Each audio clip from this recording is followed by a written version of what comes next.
الحمدللہ رب العالمین والصلاة والسلام علی رسولہ الکریم اما بعد فاعوذ باللہ من الشیطان الرجیم بسم اللہ الرحمن الرحیم وَلَنَبْلُوَنَّكُمْ بِشَيْءٍ مِّنَ الْخَوْفِ وَالْجُوعِ وَنَقْصٍ مِّنَ الْأَمْوَالِ وَالْأَنفُسِ وَالثَّمَرَاتِ وَبَشِّرِ الصَّابِرِينَ الَّذِينَ إِذَا أَصَابَتْهُمْ مُصِيبَةٌ قَالُوا إِنَّا لِلَّهِ وَإِنَّا إِلَيْهِ رَاجِعُونَ صدق اللہ مولانا العظیم رب اشرح لي صدری ويسر لي امری واحلل عقدۃ من لسانی یفقہوا قولی۔ سامعین اکرام، نبی پاک علیہ الصلوۃ والسلام کی سیرت مبارکہ لے کے آپ کے سامنے حاضر ہوا ہوں۔ یہ سیرت النبی علیہ الصلوۃ والسلام سیریز کا 11واں پارٹ آپ کے سامنے اپلوڈ کیا جا رہا ہے۔ ہم دیکھیں ابھی تک یہاں تک پہنچ چکے تھے کہ یہ 3 نوی کے بعد سے لے کے 5 نوی تک کا دور جو تھا، 1 نوی سے لے کے 3 نوی تک تو اللہ کے رسول علیہ الصلوۃ والسلام نے خاموشی کے ساتھ دعوت دی، چھپ کے نہیں، خاموشی سے۔ وَأَنذِرْ عَشِيرَتَكَ الْأَقْرَبِينَ آیت کی تحت پھر 3 نوی سے لے کے 5 نوی تک یہ جو دور رہا ہے، تقریباً 2.5 سال کا یا 2 سال کا، 2.25 سال کا آپ کہہ لیں، اس کے اندر جو ہے اللہ کے رسول علیہ الصلوۃ والسلام کے ساتھ مذاق اڑایا گیا، ان کی جو ہے تھوڑا بہت ان کی دل شکنی کرنے کی کوشش کری گئی، اسی طرح سے جو ہے وہ پروپیگنڈاز کیے گئے۔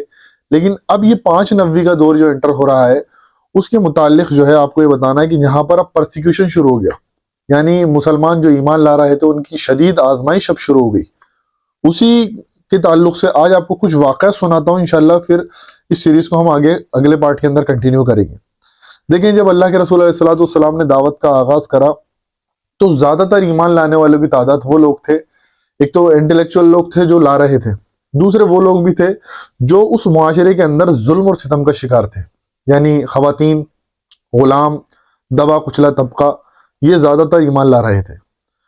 تو اس میں معاملہ یہ ہو رہا تھا کہ آپ دیکھیں گے ایک بڑی شخصیت حضرت بلال حبشی رضی اللہ تعالیٰ عنہ، یہ جو ہے امیہ ابن خلف جو تھا اس کے غلام تھے۔ اب جب اللہ کے رسول علیہ الصلوۃ والسلام کی دعوت ان کے کانوں میں پڑی، انشاءاللہ بلال حبشی رضی اللہ تعالیٰ عنہ کی سیرت پر بھی ایک پوری میں بایوگرافی بناؤں گا، شارٹ بایوگرافی۔ تو جب اللہ کے رسول علیہ الصلوۃ والسلام کی دعوت ان کے کانوں میں پڑی تو ظاہر سی بات ہے جو سلیم الفطرت لوگ تھے وہ فوراً کھینچ رہے تھے، اٹریکٹ ہو رہے تھے۔ تو اللہ کے رسول علیہ الصلوۃ والسلام کی دعوت پر فوراً لبیک کہی اور اسلام قبول کر لیا۔ یہ بات جب امیہ ابن خلف کو پتہ لگی تو اس نے جو ہے حضرت بلال کے اوپر ظلم ستم شروع کر دی، حتیٰ کہ حضرت بلال کو تپتی ہوئی زمین پر لٹایا جاتا، ریگستان کی تپتی ہوئی زمین۔ کبھی آپ دیکھیں گے مئی جون کی جو گرمی ہوتی ہے اس کے اندر کبھی ہم جہاں پر دھوپ پڑ رہی ہوتی ہے وہاں پر ہم اپنا تلوہ رکھ کے دیکھیں، ہمارے تلوے جل جاتے ہیں، حالانکہ تلوے کی کھال مضبوط ہوتی ہے۔ اور بلال حبشی کو رضی اللہ تعالیٰ عنہ کو لٹا دیا جاتا پیٹھ کے بل، پیٹھ کی کھال کتنی کمزور کھال ہوتی ہے، اس کے بل لٹا دیا جاتا تھا اور اس کے اوپر وزن رکھ دیا جاتا تھا، ایک پتھر بڑا سارا، کہ وہ اپنی جسم کو موو نہیں کر سکیں، موومنٹ نہیں کر سکیں۔ تو اتنی اذیت دی جاتی تھی، اور امیہ ابن خلف کہتا تھا صرف ایک بار کہتے کہ اس بت میں بھی کچھ ہے، یہ بھی کچھ کر سکتا ہے، لیکن وہ احد احد احد احد احد کہتے تھے، اللہ ایک ہے، اللہ ایک ہے۔ اس پر جو ہے کئی دن تک پرسیکیوشن ان کا چلا۔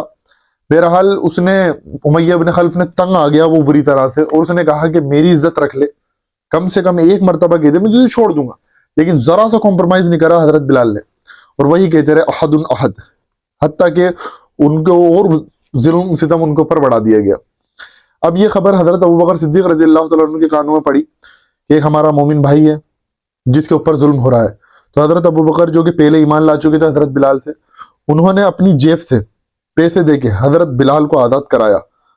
یہ بھائیوں کے لیے اپنی دیکھیں صحابہ کرام کا ایک دوسرے کے لیے جذبہ کہ حضرت بلال کو آزاد کر رہے ہیں حضرت ابوبکر، کیونکہ دیکھیں حضرت ابوبکر جو ہے بنو تیم خاندان میں سے قریش کے، اور بلال حبشی غلام خاندان میں سے تھے، لیکن مسلمانوں کے اندر جو مسلمان ہو رہا تھا وہ دونوں آپس میں بھائی بھائی۔ یہ تفرقہ، یہ تفریق اور یہ فرقہ واریت اور یہ نسلی بھید بھاؤ اس وقت نہیں تھا جو کہ آج ہمارے معاشرے میں نظر آتا ہے۔ یہ ایک واقعہ آپ کے سامنے سنا ہے۔ اس کے بعد عمار ابن یاسر، ان کا تھوڑا ڈیٹیل ہوگا کہ عمار ابن یاسر، ان کے والد یاسر اور ان کی والدہ سمیہ رضی اللہ تعالیٰ عنہم اجمعین، چونکہ یہ جو ہے ابو جہل جو تھا اس کے انڈر آتے تھے یہ لوگ، حالانکہ اس طرح سے غلام نہیں تھے جیسے بلال حبشی تھے، لیکن اس کے انڈر میں آتے تھے ابو جہل کے۔ ابو جہل وہی تھا عمر ابن حشام، اس کا نام ابو جہل تھا، یعنی جاہلوں کا باپ۔ جب یہ ایمان لایا اور ان کی حضرت عمار ابن یاسر نے اپنے والد اور والدہ کو بھی دعوت دی تو جو ہے انہوں نے بھی قبول کرا اسلام، حضرت یاسر نے، حضرت سمیہ نے۔ اور ان کو خوب تڑپایا. جب ابو جہل کو یہ بات پتہ لگی کہ میں تو سب کے اوپر ظلم ستم کر رہا ہوں, سب کو منع کر رہا ہوں اسلام لانے سے, اور میرے ہی جو ماتحت رہنے والے لوگ ہیں وہ لوگ اسلام قبول کر چکے, تو ان کو بہت تڑپایا گیا, بہت مارا گیا. حتیٰ کہ آپ دیکھیں اسلامی تاریخ کے اندر سب سے پہلے شہید ہونے والے اسلام کے لیے حضرت یاسر اور حضرت سمیہ تھے. یہ دونوں میاں بیوی, حضرت عمار کے والد والدہ, یہ دونوں اسلام کے پہلے شہید. انہوں نے جو ہے اسلام کے لیے پہلی شہادت نوش فرمائی. آپ دیکھیں ان کو جو ہے, ان کو بھی ابو جہل نے یہ کہا کہ تم جو ہے اسلام سے پھر جاؤ. بس بار بار کہتا رہا, ایک بار یہ کہتا اس بت میں بھی کچھ ہے, وہی جو امیہ بن خلف بلال حبشی سے کہہ رہا تھا. انہوں نے بہرحال اس کے منہ پہ تھوکا ابو جہل کا. اس غصے میں اس نے جو ہے حضرت سمیہ کی شرمگاہ میں بھالا مار دیا, اس سے ان کی شہادت واقع ہوئی. اسی طرح سے حضرت یاسر کو بھی شہید کر دیا. خود حضرت عمار نے اپنے والد والدہ کی شہادت اپنی آنکھوں سے دیکھی, ان آنکھوں سے, سر کی آنکھوں سے. اور ان کا ایمانی جذبہ آپ دیکھیں کہ وہ بندہ آخری تک اسلام کے لیے لڑتا رہا, حضرت عمار ابن یاسر. اور ان کو جو مقام ملا ہے, پھر وہ چھوٹا مقام بھی نہیں ملا, پھر وہ بڑا مقام ملا ہے انہیں اسلام کے اندر. اللہ کے رسول علیہ السلام نے بخاری شریف کے حدیث کے اندر آتا ہے, اور تواتر سے حدیث ہے, کہ حضرت عمار کے تعلق سے کہا, ایک مرتبہ جب مسجد نبوی کی تعمیر ہو رہی تھی تو حضرت عمار, سب تو ایک ایک اینٹ اٹھا رہے تھے مسجد نبوی کے لیے, اور حضرت عمار دو دو اینٹیں اٹھا کے لا رہے تھے. تو اللہ کے رسول نے حضرت عمار ابن یاسر کے پاس گئے اور کہا, ہائے عمار, ہائے ابن سمیہ, کہ تو اسلام کے لیے اتنی محنت کر رہا ہے اور جو ہے ایک باغی گروہ تجھے قتل کرے گا, تو انہیں اس دین کی طرف بلائے گا, اسلام کی طرف بلائے گا, اور وہ تجھے جہنم کی طرف بلائیں گے. تو انہیں جنت کی طرف دعوت دے گا, تو وہ تجھے جہنم کی طرف اور آگ کی طرف دعوت دیں گے. بہرحال یہ ایک پیشن گوئی جو ہے حضرت علی رضی اللہ تعالیٰ عنہ کے دور خلافت کے اندر جا کے یہ اس کا ظہور ہوا. اور جب حضرت علی اور حضرت معاویہ کی جو ہے جنگیں چل رہی تھی, سول وار چل رہی تھی, اس دوران جو ہے حضرت عمار ابن یاسر کی شہادت ہوتی ہے. اور حضرت عمار ابن یاسر حضرت علی کی فوج سے لڑتے ہوئے شہید ہوتے ہیں. اور حضرت عمار کو شہید کرنے والے کون ہوتا ہے؟ ابو الغادیہ. ابو الغادیہ اصحاب شجرہ میں سے تھا. اصحاب شجرہ کون ہے؟ کہ جو بیعت رضوان میں شریک ہوئے صلح حدیبیہ کے دوران, اس نے ابو الغادیہ نے شہید کرا حضرت عمار ابن یاسر کو. اور ابو الغادیہ کس کی طرف سے لڑ رہا تھا؟ بنو امیہ, حضرت معاویہ کی طرف سے لڑنے والا شخص تھا ابو الغادیہ. اس نے حضرت عمار کو شہید کرا اور سوچا کہ بڑی شاباشی ملے گی. لیکن جب یہ خبر سب کو پہنچی, سب کے جو ہے ہکے بکے ہو گئے, سب کے یہ معاملہ کیا ہوا. یہ تو سب کو معلوم تھی حدیث کہ عمار کو تو ایک باغی جماعت قتل کرے گی. 92 سال کی عمر کے اندر جو ہے صفین کی جنگ کے اندر لڑتے ہوئے شہید ہوئے. ان کی بھی بڑی آزمائش ہوئی ہے اس دور کے اندر, کیونکہ آپ بھی ایک دبے کچلے طبقے سے تھے. پھر اس کے بعد خباب الارت رضی اللہ تعالیٰ عنہ, یہ پیشے سے لوہار تھے. تو ان کے اوپر بھی اب ظلم ہونا تھا, ظلم کے پہاڑ ان کے اوپر بھی ٹوٹنے تھے. کیونکہ قریش کی یہ ہمت تو نہیں تھی کہ اللہ کے رسول پر ڈائریکٹ حملہ کر دیں, کیونکہ اللہ کے رسول بنو ہاشم کے چشم و چراغ ہے, اور آپ کے سر پر جو ہے ابو طالب کا ہاتھ ہے, اور آپ کے ارد گرد جو ہے قریش کے بڑے نمایاں چہرے آپ کے سپورٹ میں کھڑے ہیں. حضرت عثمان ہیں, حضرت ابوبکر ہیں, حضرت عمر بھی بعد میں ایمان لیا ہے. اسی طرح سے حضرت علی ہیں, ابو طالب ہیں, اور ان کی اللہ کے رسول علیہ السلام کی زوجہ مبارکہ حضرت خدیجہ الکبریٰ رضی اللہ تعالیٰ عنہا بھی ہیں, اور بھی دیگر اور چہرے آپ کے ساتھ تھے. اسی طرح سے آپ دیکھیں جب ان کو بلایا گیا, جو یہ پیشے سے لوہار تھے حضرت خباب, کیونکہ ظاہر سی بات ہے ان کو کوئلوں کا کام تھا, ان کا کوئلے سے آگ جلا کے اس پر لوہے کو پگھلاتے تھے اور ہتھیاروں کو ڈالتے تھے. یہ جو بھی اسلحہ بنانا ہے یا کوئی بھی سامان بنانا ہے, ان کو ان کے سامنے انگارے بچھائے گئے, جلتے ہوئے انگارے, اور اس پر کہا گیا خباب یہ تو اسلام سے پھر جا یا پھر جلتے ہوئے انگاروں پر لیٹ جا. حضرت خباب نے ان کے کہنے پر اپنا کرتا اتارا اور ان جلتے ہوئے انگاروں پر لیٹ گئے, اور ان کی چربی اور خون سے وہ انگارے بجھے. اور یہی خباب الارت رضی اللہ تعالیٰ عنہ جب اللہ کے رسول علیہ السلام کے پاس گئے ہیں اور کہا اللہ کے رسول کیا آپ ہمارے لیے دعا نہیں کرتے؟ اللہ کے رسول علیہ السلام خانہ کعبہ کے پاس ٹیک لگائے لیٹے ہوئے تھے, تو آپ نے دیکھا اور اٹھ کے بیٹھ گئے.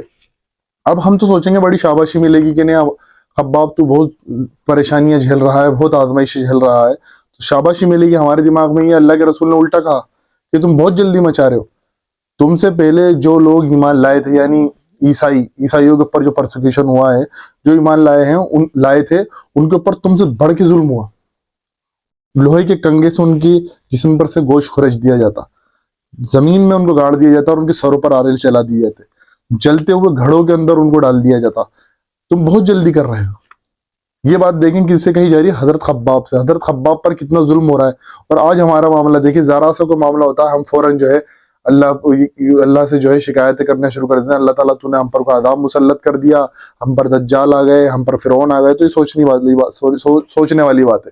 اس طرح سے دیکھیں اس واقعے کی طرف، جس واقعے کی طرف اشارہ کر رہے ہیں اللہ کے رسول علیہ السلام اس حضرت خباب کو جس واقعے کی طرف رجوع کروا رہے ہیں، یہ واقعہ سورہ بروج میں بھی آیا.